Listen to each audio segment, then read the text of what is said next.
A new update has arrived to GTA Online this week, which has brought about a ton of game changes along with a ton of really great discounts as well. And today on the show, we're going to be talking about these discounts, and I'll be giving you guys a review and a breakdown of some of the best purchases that you can acquire this week in GTA Online. This video is all about what to buy and also about what to avoid buying this week. I know that you put a lot of time and effort into building your wealth in GTA Online, and it would be a shame to see it wasted on useless purchases, so I did the work for you this week by putting together this helpful buyer's guide so that you can get the most value out of your spending. And so with that being said, we're going to get started. If you enjoyed this video at any point, or if you just find it helpful, let me know by dropping a like on it. And if you want to stay up to date with everything GTA Online and Rockstar games, then please consider hitting that subscribe button with your bell notifications turned on.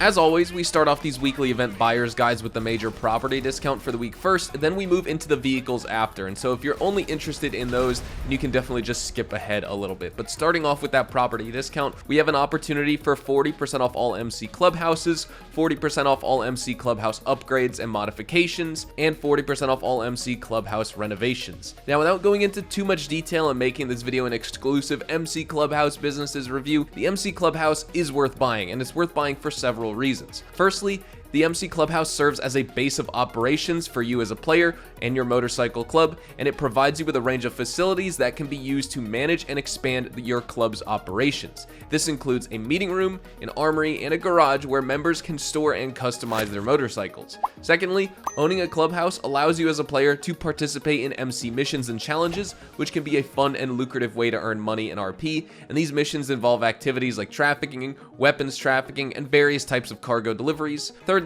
the clubhouse comes with a computer that allows you to access the club's illicit businesses, and by purchasing and managing these businesses, you can earn a steady stream of passive income. And then fourthly, owning that MC Clubhouse is a requirement for those players out there who want to purchase and operate a biker business in general, such as your Coca-Cola lockup, or a grass farm, or the math lab, just for examples. These businesses can generate substantial profits, but they do require significant initial investments and ongoing management and maintenance. And so with that being said, with the double money on all MC business sell missions and double speeds of product productions for these businesses this week, that means players will be making money 4 times as fast with MC businesses this week. And so I'll have a money guide coming up next on the channel, so you definitely want to keep an eye out for that. And then finally, players can start a bar resupply mission, and that was added with the Criminal Enterprises update in summer 2022. There's basically a cash bag located behind the office desk where players can collect their bar earnings for up to $100,000. You just need to go to the bar and do those resupply missions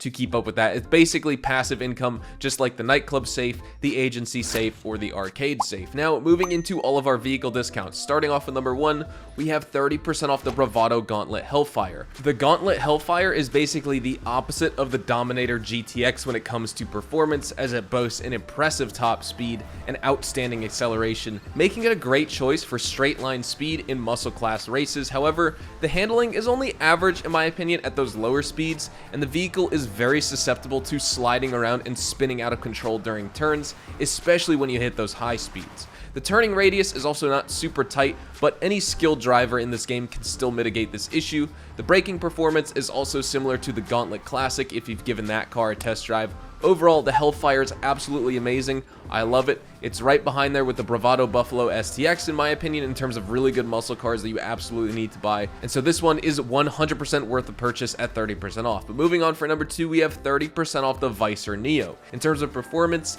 the Neo can be favorably compared to the Italy GTO, boasting impressive power output and impressive acceleration. The vehicle's stability on rough and uneven roads is notably superior, and while power slides are possible, they do remain manageable. And that said, the Neo's cornering ability is slightly lackluster though when compared to other high performance sports class cars, but on the other hand, its top speed is also really good, and off-road driving however is really not recommended due to this vehicle's tendency to slide around too easily, and that can lead to a total loss of control on the road. But interestingly enough, the Neo has 2 advanced handling flags enabled. One of them basically doesn't really do much, and then the other flag, the first one, increases the vehicle's suspension springiness, which will cause your vehicle to bounce around excessively effectively while you're driving. But moving on to number 3, we have 30% off the Progen GP1. The GP1 is a high-performance supercar that excels in several areas. Its acceleration is outstanding, allowing it to quickly reach high speeds, and its handling is very precise, making it easy to maneuver around those tight corners. The vehicle's braking power is excellent,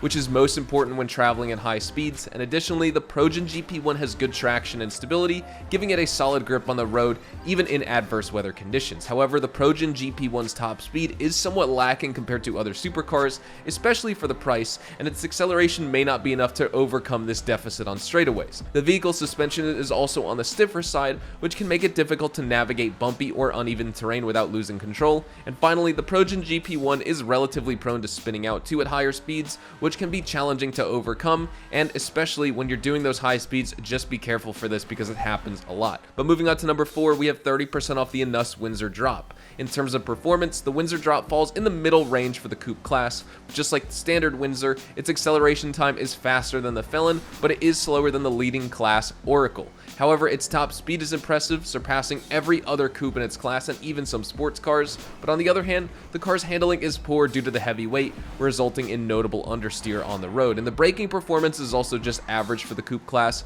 but despite its heavy weight, the car does feel stable when you corner, making it challenging to roll over, which is nice. Now, we do have 2 free vehicles this week I would like to discuss. Some players have requested I include the prize ride and the podium vehicles in my buyer's guide for each weekly update, and so let's get started reviewing those 2 vehicles. We have the ADIOS Stafford, which is the podium vehicle. The Stafford's acceleration is very sluggish, and its top speed is slightly below average, and due to the low torque, this car may struggle on steep inclines, but this results in minimal wheel spin when taking off. The braking is average, and the handling is firm and adequate for slower cornering, but it does tend to understeer at higher speeds. The suspension is soft and bouncy, fitting for a luxury vehicle, but it causes noticeable body roll when you turn corners. And in conclusion, the Stafford is basically more suitable for leisurely cruising at lower speeds in situations that don't require high-intensity driving. I personally see this as more of a roleplay style vehicle or a collector's car more than anything else. And then we have our prize ride, which is the Dinka Vito Classic. It's a go-kart. It's got really good speed for a go-kart, excellent cornering grip, but it can spin out if you take a corner too hard or use the handbrake excessively. But one of the good things about this go-kart is that despite you having exposed tires, they come equipped with bulletproofing. So that is a feature that you don't need to spend more of your hard-earned money on, and that's a plus in my opinion. But now when it comes to what I recommend you buy and what I recommend you avoid buying, I recommend you try and buy the Gauntlet Hellfire, the Visor Neo, and the Progen GP1. I recommend you avoid buying the Windsor Drop, and when it comes to the podium vehicle and the prize ride, honestly, neither of these vehicles are that great or practical for your GTA Online money grind, but you know, they are free, so try and win the podium vehicle as always, since you get one lucky spin on the wheel every single day. And the Dinka Vito Classic, it's just winning top 3 in street races 3 days in a row this week, I'm pretty sure, so it's not too hard of a challenge. But with all that said, we've reviewed every major discounted purchase in GTA Online for this week. I'd love to know what you think about the property discount and the vehicles on offer for us. Hopefully you all enjoyed the video today, and if you did, hopefully I earned your like on it. And of course, if you are new to my channel and you want to stay up to date with all the best GTA Online and Rockstar Games content, consider hitting that subscribe button so you don't miss out on a single thing we post here on the channel. We consistently talk about updates, news, information, tips, tricks, and even leaks, and we'll keep you guys updated here on the channel daily, so make sure you hit that subscribe button. If you want to follow me over on Twitch, Twitter, and Instagram, those are the best places to get connected with me outside of YouTube, and you're more than welcome to ask me any questions on those platforms. You can follow me at HazardousHDTV, and all of my social media links can be found in the description down below. With that being said, thank you all so much for watching, everyone. I hope you all have a fantastic day, and I will see you guys in the next GTA Online video. Adios, amigos.